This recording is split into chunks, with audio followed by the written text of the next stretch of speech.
Assalamualaikum warahmatullahi wabarakatuh. Halo pemirsa, selamat malam dan selamat datang di program kesayangan Anda, Expose Lebih Dekat Lebih Santai bersama dengan saya, Ayu Sita. Baik pemirsa, berbicara soal stunting, jika Anda pernah mengetahui bahwa negara Indonesia ini pernah menduduki peringkat keempat stunting tertinggi di dunia. Dengan data yang berhasil kami dapatkan di tahun 2007, angka stunting di Indonesia itu mencapai 36,8% dan turun menjadi 21,6% di tahun 2022. Maka dari itu masalah stunting terus digencarkan setiap saat dan harus diselesaikan. Nah pemirsa, di bulan Juni 2024 ini ada salah satu program yang akan digencarkan dan tentu akan diselesaikan seperti itu ya, dengan stakeholder terkait mengenai intervensi pencegahan stunting.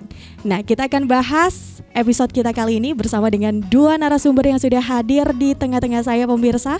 Yakni yang pertama kita sapa terlebih dahulu dari Kepala Dinas Kesehatan Kota Pekalongan, yakni Bapak Dr. Slamet Budianto, SKM MKes.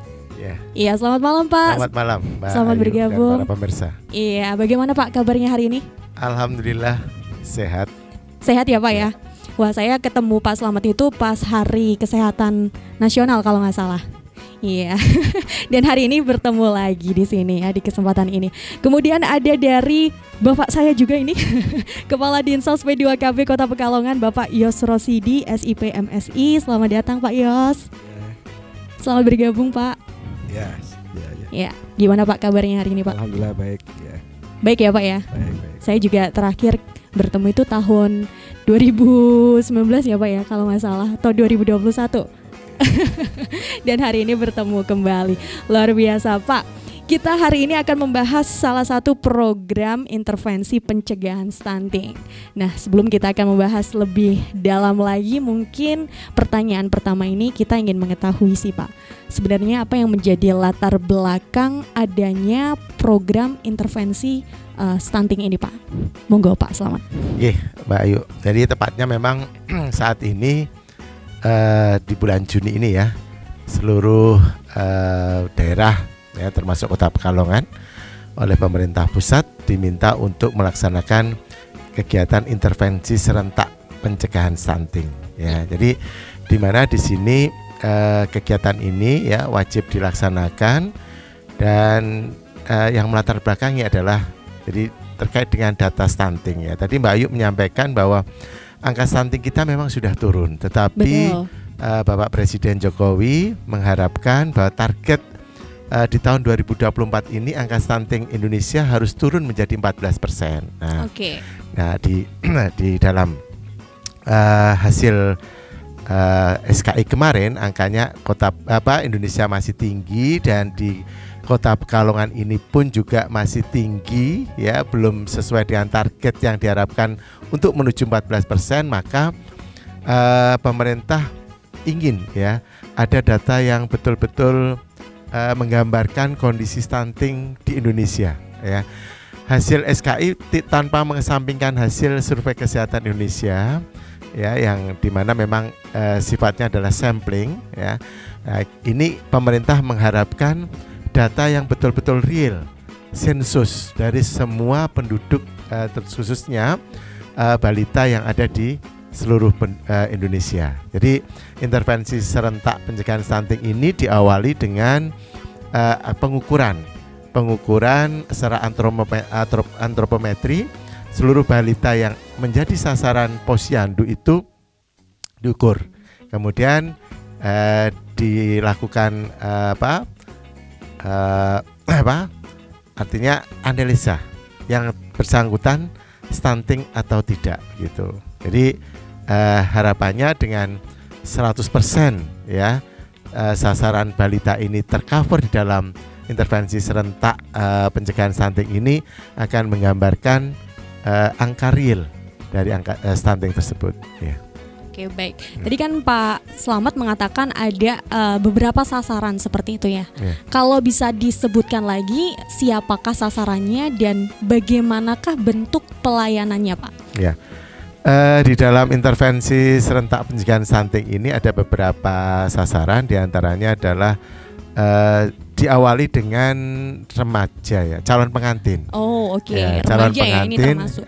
khususnya remaja ya. Jadi calon pengantin ini diawali dengan remaja, di mana kita memang sebenarnya sebelumnya ada posyandu remaja. Nah, ya, betul. Nah, itu juga disinergikan menjadi sebuah posyandu yang terintegrasi, sehingga calon-calon pengantin ini yang kita dari remaja ini dipastikan bahwa remaja-remaja kita itu juga sehat gitu. Kemudian yang kedua adalah ibu hamil ya. Ibu hamil, di mana ibu hamil yang ada itu harus 100% juga menjadi sasaran. Harus terdeteksi bagaimana tingkat kesehatannya ya. Jadi bagaimana kondisi kesehatan ibu hamil tersebut. Kemudian yang ketiga dan keempat adalah bayi dan balita ya. Dipastikan seluruh bayi dan balita ini mendapatkan pengukuran atau penimbangan di posyandu, sehingga status gizinya akan ketahuan ya, kelihatan, diukur, kemudian dinilai bagaimana status gizinya termasuk stunting itu gitu. Semuanya 100% sasaran harus dicapai oleh masing-masing posyandu gitu ya. Oke, jadi ada beberapa sasaran seperti itu ya Pak ya. Nah, saya akan mengarah ke Pak Yos ini Pak. Tadi dari beberapa sasaran yang sudah disebutkan oleh Pak Budi seperti itu, sebenarnya mana yang diprioritaskan untuk bisa diintervensi oleh Dinsos P2KB sendiri Pak? Oh ya, jadi kan tadi disampaikan ada beberapa sasaran ya. Semuanya sebetulnya prioritas semua nih. Ya, calon pengantin ini juga sangat berpengaruh. Kalau calon pengantin itu anemi atau lingkar lengannya itu kurang dari 2,3,5, artinya kurus ya, itu juga bisa berdampak stunting, sehingga ini juga menjadi sasaran. Makanya tadi diharapkan calon pengantin juga nanti datang ke posyandu untuk untuk diukur dan sebagainya, diukur ya, untuk dilihat status gizinya. Kemudian juga ibu hamil itu juga sangat berpengaruh sekalian. Kalau ibu hamilnya itu ternyata kekurangan energi kronis ya, bumil kek itu kan, nanti bisa melahirkan anak-anak yang stunting. Nah, ini harus terdeteksi nih. Jadi deteksi dini itu penting. Nah, ini menjadi prioritas juga. Kemudian balitanya ini juga, kalau selama ini mungkin ada yang tidak ke posyandu sehingga tidak terdeteksi. Nah, ini diharapkan dengan intervensi serentak itu semuanya nanti bisa ke posyandu ya, ke posyandu sehingga bisa terdeteksi. Di posyandu ini juga sekarang sudah ada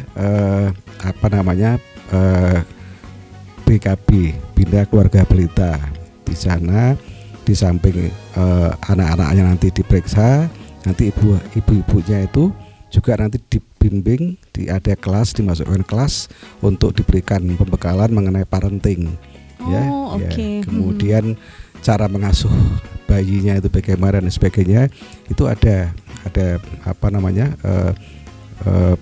kelas khusus untuk BKB, Bina Keluarga Balita. Jadi itu sangat penting. Memang targetnya itu semua 3 sasaran pokok itu ya kalau bisa 100%.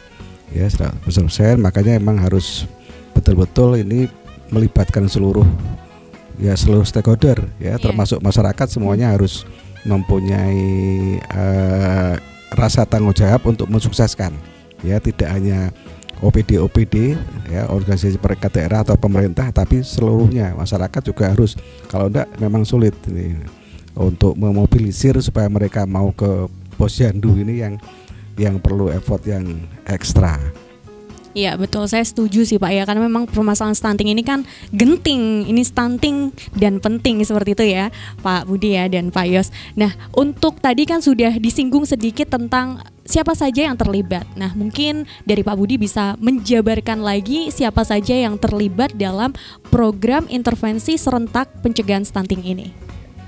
Baik, jadi ketika kita bicara mengenai siapa saja yang terlibat di dalam kegiatan ini ya, ada keterlibatan secara langsung dan ada yang tidak langsung gitu ya. Kalau yang langsung berhubungan dengan balita, kemudian ibu hamil, kemudian calon pengantin, tentunya adalah yang memberikan pelayanan di posyandu. Ya, siapa yang memberikan pelayanan di posyandu itu adalah para kader dan juga teman-teman yang di jajaran kesehatan, tenaga kesehatan, dan juga teman-teman KB tentunya ya, yang terlibat di posyandu secara langsung ketika posyandu itu berjalan dilaksanakan ya. Kemudian selain yang terlibat secara langsung tentunya adalah banyak ya stakeholder yang terlibat, diantaranya adalah yang terkait dengan penggerakan sasaran ya.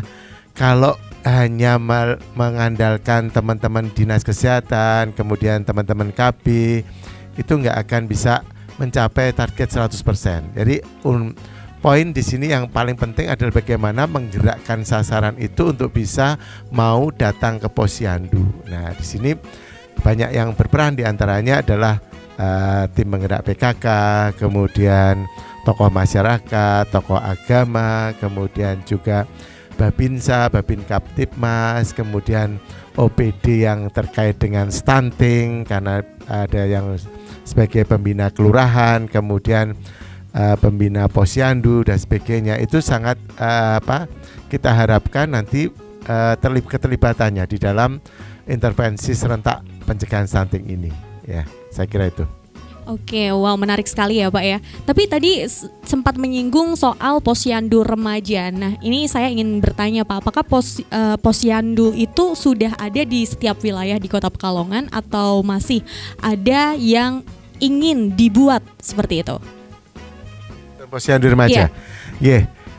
Justru dengan adanya kebijakan baru ini, integrasi layanan primer ya, posyandu itu namanya nanti posyandu terintegrasi. Jadi sudah tidak ada lagi yang namanya posyandu lansia, posyandu balita, posyandu remaja, pospindu, itu sudah tidak ada lagi. Semuanya jadi satu di dalam bentuk posyandu integrasi. Wow. Berarti memang ada perubahan itu ya Pak ya, jadi karena program ini. Ketika posyandu itu buka, maka semua sasaran yang menyangkut kesehatan itu seluruh siklus hidup bisa datang ke posyandu gitu. Wow, menarik sekali. Oke, baik, saya ke Pak Yos ini ya. Tadi sudah disebutkan banyak sekali peran, banyak sekali stakeholder yang terlibat seperti itu. Nah, sejauh mana sih Pak peran Dinsos P2KB dalam hal tersebut Pak? Ya, jadi dalam hal terutama masalah stunting ya, kita itu Dinsos bergabung dengan OPDKB ya. Kalau hanya Dinsos, kalau di beberapa kota kan ada yang Dinsos sendiri, itu enggak begitu terkait ya. Kecuali masalah bansosnya itu terkait. Tapi kalau kita utamanya yang OPDKB-nya ini, itu memang kita merupakan secara tidak langsung kepanjangan dari BKKBN. Dan kebetulan BKKBN itu merupakan ketua pelaksana dalam hal penurunan percepatan stunting. Nah, di Kota Pekalongan ini Dinsos P2KB merupakan sekretaris dari TPPS, Tim Percepatan Penurunan Stunting.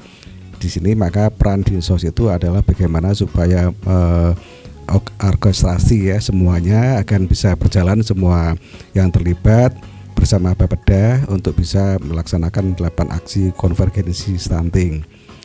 Kita sudah sejak awal, sudah tahun 2001 ya, sudah membentuk TPPS itu, Tim Percepatan Penurunan Stunting, di tingkat kota, di tingkat kecamatan, di tingkat kelurahan.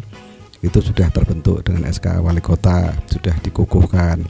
Kemudian juga sudah membentuk tim pendamping keluarga. Ini nanti yang akan menjadi strikernya nanti. Tim pendamping keluarga ini jumlahnya ada 236 tim di satu kota. Masing-masing tim ada 3 komponen dari kader kesehatan, kemudian kader KB dan kader PKK. Nah, jadi seluruh satu kota itu sekitar 708 jumlahnya. Nah, ini tugasnya adalah memberikan pendampingan terhadap calon pengantin ya, termasuk surveillance ya, calon pengantin, kemudian ibu hamil, ibu pasca melahirkan, dan balita. Ini kalau tugas pendampingan ini dilaksanakan maksimal, dengan penuh optimal, ya ini bisa sangat berpengaruh terhadap penurunan stunting, karena sejak awal sudah bisa dilihat mana keluarga yang berisiko stunting, sudah bisa dilihat mana catin yang berisiko stunting, sudah bisa dilihat, dan bisa konsentrasi di situ. Misalnya ada pasangan calon pengantin, ini TPK, tim pendamping keluarga harus tahu ya ada calon pengantin nih, kemudian dilaporkan ke puskesmas ya, kemudian juga dia harus periksa ke ke puskesmas ya, harus periksa ya. Dia tugasnya itu antara lain harus bisa mengedukasi supaya dia mau periksa ke puskesmas. Hasil dari pemeriksaan itu kemudian harus di input di aplikasi LCMIL, elektronik siap nikah dan siap hamil. Di situ nanti kelihatan, oh ini nanti ternyata anemi, oh ternyata ini kurus. Lah itu nanti bisa dilakukan treatment lagi kalau memang ini seperti itu, sehingga nanti enggak pada saat menikah, pada saat hamil sudah faktor risiko stunting itu sudah hilang. Itu harapannya seperti itu. Baik Pak Yos, kita break terlebih dahulu ya pemirsa. Jangan kemana-mana, tetap di Expose Lebih Dekat, Lebih Santai.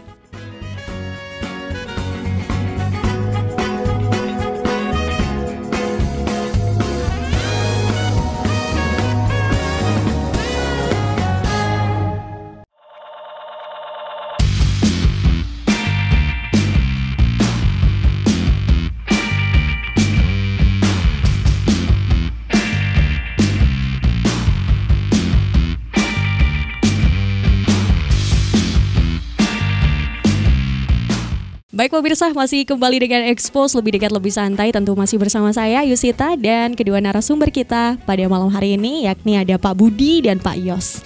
Tadi sempat terhenti ya Pak ya di program LCMIL ya. Betul ya Pak ya penyebutan saya ya? Betul. Nah itu mungkin bisa dijelaskan kembali Pak, bagaimana itu LCMIL? Ya, jadi kan elektronik siap nikah siap hamil ini merupakan aplikasi yang wajib ya di-download oleh calon pengantin. Nah, kita sudah sosialisasikan ini termasuk ke pencatat nikah di tingkat kelurahan dan sebagainya, itu sudah kita sosialisasikan ini dengan harapan nanti para pencatat nikah itu kalau ada yang datang ke kelurahan calon pengantin itu nanti dihimbau untuk periksa puskesmas, kemudian langsung hasilnya dimasukkan ke LCMIL. Iya betul. Biar tercatat ya, biar tercatat tadi, oh ini anemia pada ini berisiko apa enggak. Kalau bagaimana kalau ternyata orang itu berisiko stunting ya, itu bukan berarti nikahnya itu terus kemudian tidak boleh nikah. Jadi enggak, tetap saja dia boleh nikah, cuman mungkin kehamilannya nanti ditunda dulu, dipaske, maksudnya di treatment dulu yang misalkan anemi ya berarti harus minum tablet tambah darah dan sebagainya, sehingga kalau sudah bagus baru nanti silakan hamil. Jadi memang seperti itu, karena memang pengaruh anemi sama lila yang kurang itu kan nanti bisa melahirkan anak-anak yang stunting. Jadi kita pencegahan dari hulu lah, kita ikhtiarnya seperti itu. Kemudian ibu hamil juga sama, ibu hamil juga didamping oleh TPK tadi, ibu hamil, supaya tahu oh ini ibu hamil disarankan supaya periksa, dan periksaan ke puskesmas ini kan gratis juga ya, periksanya gratis dan sebagainya. Makanya kalau sampai masih ada yang nggak periksa ini ya sebetulnya kasihan nanti anak-anaknya yang bisa melahirkan anak yang stunting ya. Oke, wow. Baik. Nah, untuk potret data stunting di Kota Pekalongan ini juga bagaimana Pak? Kalau dilihat dari Dinkes. Ya, terkait dengan data stunting ini ya, Kota Pekalongan memang sedikit kurang beruntung ya data stunting, karena memang angka kita cukup tinggi ya. Di tahun 2021 itu hasil survei status gizi Indonesia kita di angka 20,6 ya. Kita terus melakukan intervensi gitu ya, ternyata harapannya turun gitu. Ternyata di tahun 2022 hasil survei status gizi Indonesia itu juga menunjukkan bahwa Kota Pekalongan justru tidak turun, malah naik menjadi 23,1 ya waktu itu. Kita agak ini juga sih merasa kita sudah banyak melakukan upaya-upaya, tapi kenapa kok naik gitu ya, malah naik gitu. Nah, atas dasar itu kita semuanya juga bergerak semuanya nih supaya data angka stunting kita itu menjadi turun gitu di tahun 2023. Ternyata di tahun 2023 hasil survei kesehatan Indonesia di mana SSG itu terintegrasi di situ, hasilnya membuat kita juga agak shock juga gitu. Karena apa? Justru angka stunting kita tidak turun, malah naik menjadi 28,2. Ya, jadi kita angkanya tertinggi nomor 3 di Jawa Tengah. Angka stunting kita ya Kota Pekalongan. Jadi tidak menggembirakan ya terkait dengan. Jadi ini sebuah keprihatinan bagi kita.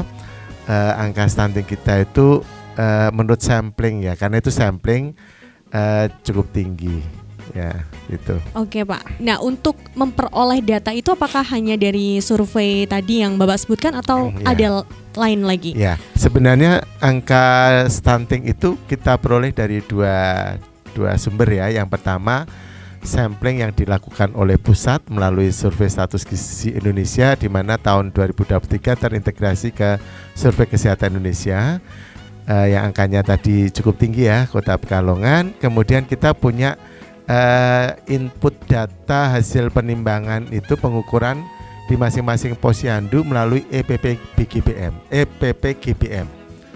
Ya, jadi EPP-GBM itu jadi hasil pengukuran yang ada di posyandu itu langsung dimasukkan ke aplikasi EPP-GBM itu, dan hasilnya memang tidak sama antara hasil pengukuran yang kita input di EPP-GBM dengan yang di SKI ya. Di EPP-GBM angka kita sekitar 7%. Jadi tapi memang itu masih sekitar 80% sasaran yang hadir. Rata-rata di posyandu itu kan 80% sasaran, belum 100%.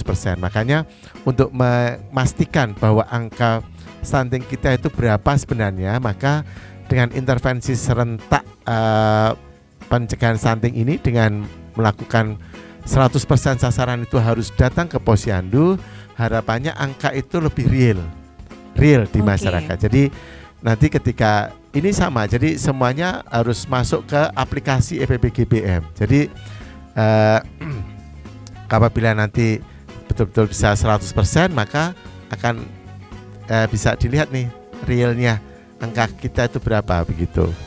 Oke, memang sudah ada ya Pak ya untuk wadah data tersebut ya, berupa tadi aplikasi yang disebutkan seperti itu. Nah, ini juga ibu-ibu harus rajin ini ya ke posyandu, betul sekali ya, supaya bisa terpantau ini status gizi balitanya. Ya, semoga juga harapannya bisa 100% tadi ya Pak ya. Oke, baik. Nah, tadi sudah disebutkan Pak Budi Pak terkait bagaimana kondisi stunting yang ada di Kota Pekalongan ternyata cukup tinggi, menduduki peringkat ketiga ya Pak ya, se-Jawa Tengah. Nah, kita juga ingin tahu Pak, bagaimana gambaran data keluarga berisiko stunting di Kota Pekalongan ini Pak? Oh ya, jadi memang kita ada namanya aplikasi sistem informasi keluarga atau SIKA. Dan di situ kita juga melakukan pendataan keluarga ya, PK. Hasilnya dimasukkan ke SIKA, dan dari situ kita bisa lihat ternyata data keluarga risiko stunting di Kota Pekalongan itu ada seluruhnya berjumlah 10.085 KRS ya, keluarga risiko stunting. Jadi ada tersebar di 4 kecamatan, total 10.085 ya, 10.085. Dan ini keluarga berisiko stunting ini tentu menjadi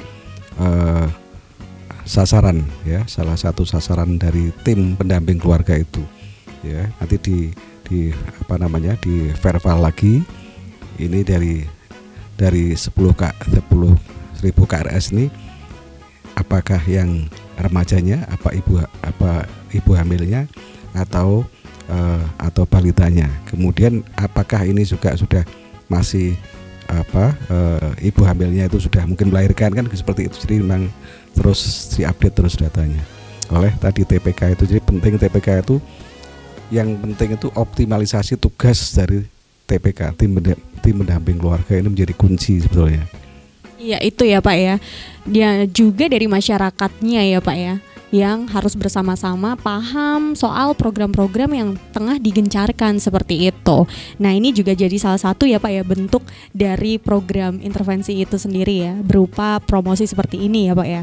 Baik, nah dari tadi gambaran kita sudah mengerti Pak untuk keluarga berisiko stunting di Kota Pekalongan. Apabila ada keluarga risiko stunting yang ditemukan, nah ini bagaimana intervensi yang dilakukan Pak? Ya, jadi kalau misalkan tadi ada balita stunting ya, balita stunting yang ternyata memerlukan treatment khusus. Nanti kan dicari penyebabnya ini. Makanya kita ada audit kasus stunting juga.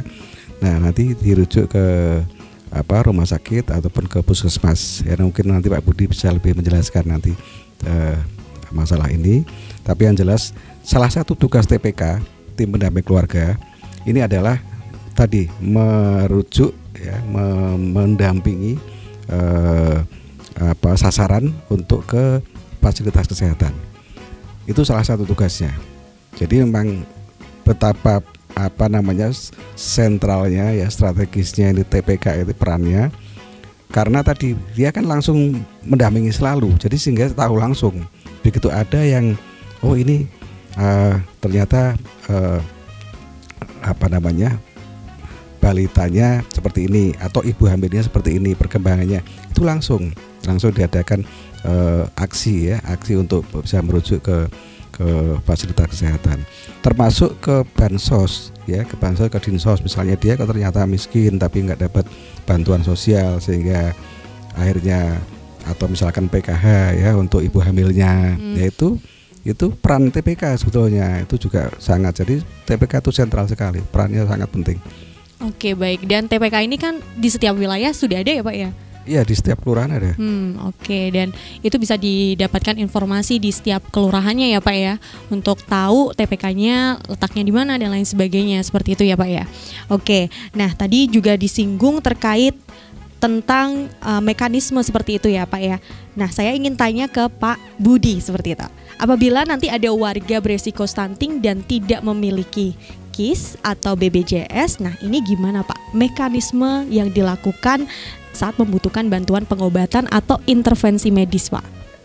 Baik, sebelumnya perlu kami jelaskan dulu ya bahwa penyebab stunting itu tidak mesti upaya pencegahan dan penanganannya itu kesehatan ya. Oke. Jadi kalau kita bicara mengenai faktor-faktor yang berpengaruh terhadap stunting itu intervensi yang jadi dibagi dua, sensitif dan spesifik ya.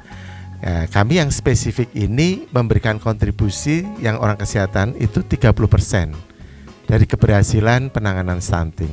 Sementara yang 70% itu sebenarnya dari sektor-sektor lain, sektor di luar kesehatan.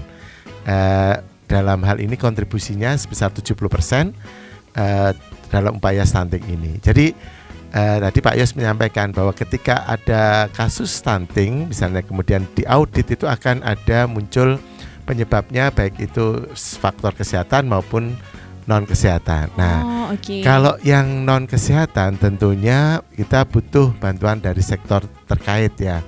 Misalnya bahwa ini ternyata anak stunting itu disebabkan karena dia sering sakit. Sakitnya karena apa? Sakitnya karena higien sanitasi rumahnya nggak baik gitu.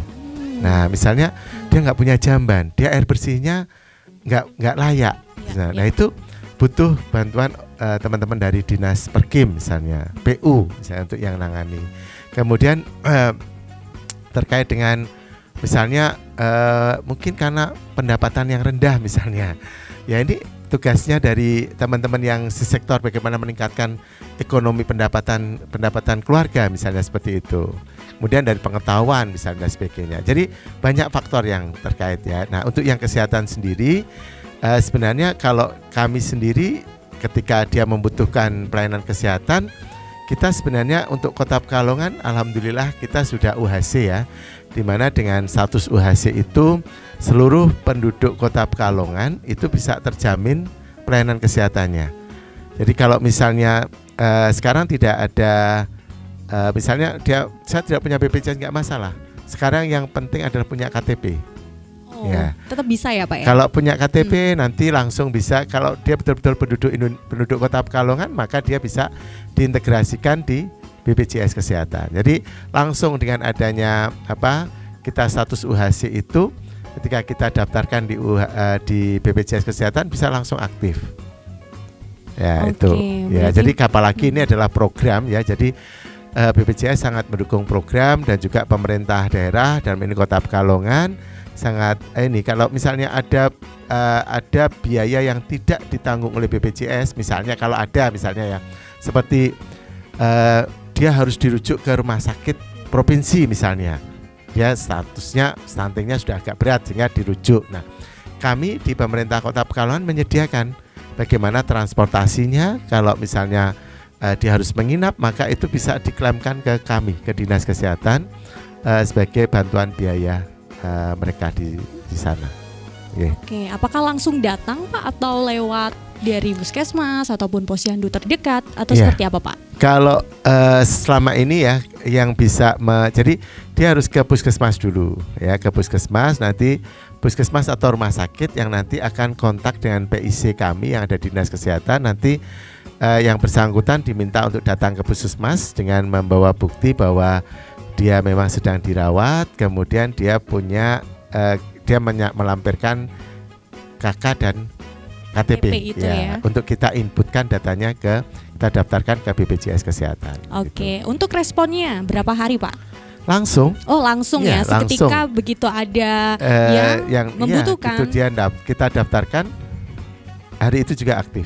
Oke, baik. Wow, menarik sekali ya Pak ya pembahasan kita kali ini. Nanti kita akan bahas lagi terkait hal-hal lain tentang intervensi ini. Jadi pemirsa jangan kemana-mana, tetap di Expose Lebih Dekat Lebih Santai.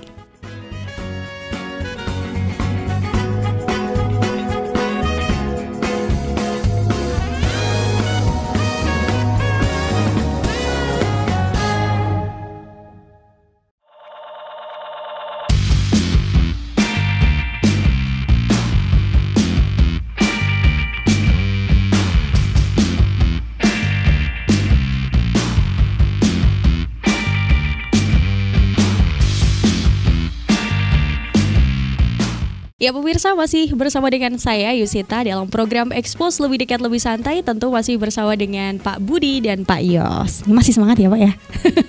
Segmen terakhir ini Pak ya. Baik, kita masih berbicara tentang program yang sedang dilakukan atau digencarkan di bulan Juni ini, yakni intervensi serentak pencegahan stunting. Tadi sudah dibahas mengenai bagaimana stunting itu, kemudian mekanismenya dan lain sebagainya. Ada beberapa pertanyaan yang belum terjawab seperti itu ya Pak ya, terkait tentang keluarga beresiko stunting yang tidak mendapatkan bantuan. Ini bagaimana mekanisme vaksinasinya? Monggo Pak Yos. Iya, jadi kalau sebagaimana tadi saya sampaikan, itu salah satu tugas tim pendamping keluarga. Oh oke, baik. Itu kan mendampingi surveillance ke sasaran ya, 4 sasaran.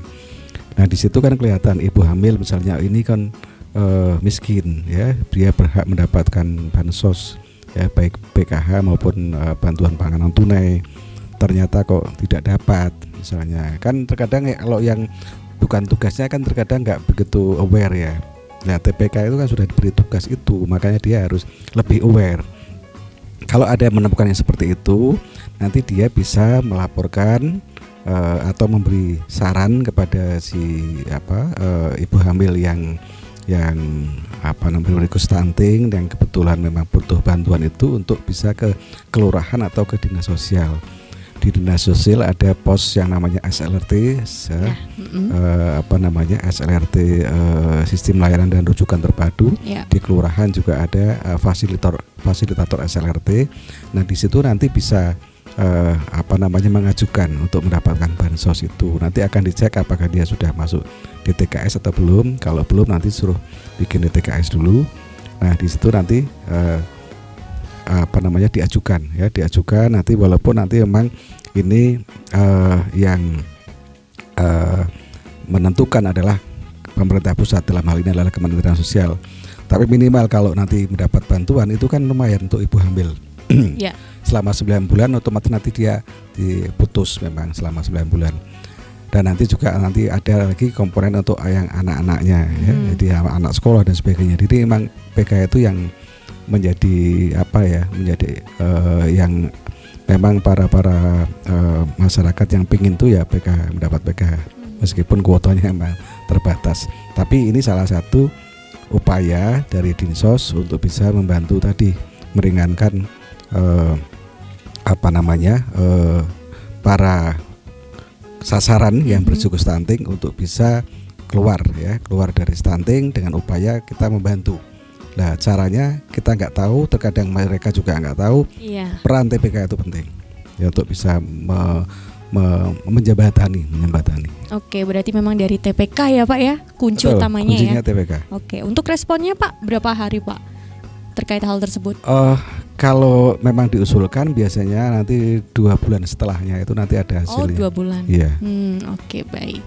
Ya, jadi kita sudah mengerti ya bagaimana mekanisme dari tadi yang sudah dijelaskan tentang keluarga beresiko, ataupun tadi rekan-rekan yang belum bisa mendapatkan BPJS seperti itu ya Pak ya, sudah dijelaskan juga. Jadi jangan khawatir ya, selama kita tahu alurnya insya Allah bakal selesai juga masalahnya seperti itu ya Pak ya. Oke, baik. Nah, bagaimana sih Pak, apa yang harus dilakukan ini Pak, semua pihak agar kasus stunting ini terus berkurang? Monggo Pak Budi. Baik, jadi kalau kita bicara mengenai stunting ya, jadi ada 2 aspek, di mana yang pertama adalah pencegahan, yang kedua adalah penanganan ya. Keduanya ini mempunyai peran di dalam penurunan angka stunting ya. Nah, kalau yang terkait dengan kasus penanganan ketika sudah stunting ini memang cukup berat ya, karena kebanyakan stunting ini juga ada juga rentetannya, karena misalnya dia gangguan kognitif dan sebagainya. Ini memang agak berat ya untuk bisa kembali gitu. Nah, biasanya kita melakukan beberapa treatmentnya, diantaranya adalah pemberian makanan tambahan ya, pemberian makanan tambahan kepada balita tersebut dengan nutrisi yang tinggi protein ya. Harapannya dengan demikian maka status gizinya akan meningkat, kemudian juga status gizi maupun nutrisinya, artinya intake gizinya itu meningkat sehingga anak tersebut gizinya menjadi baik gitu ya. Nah, kemudian yang tidak kalah pentingnya adalah upaya pencegahan.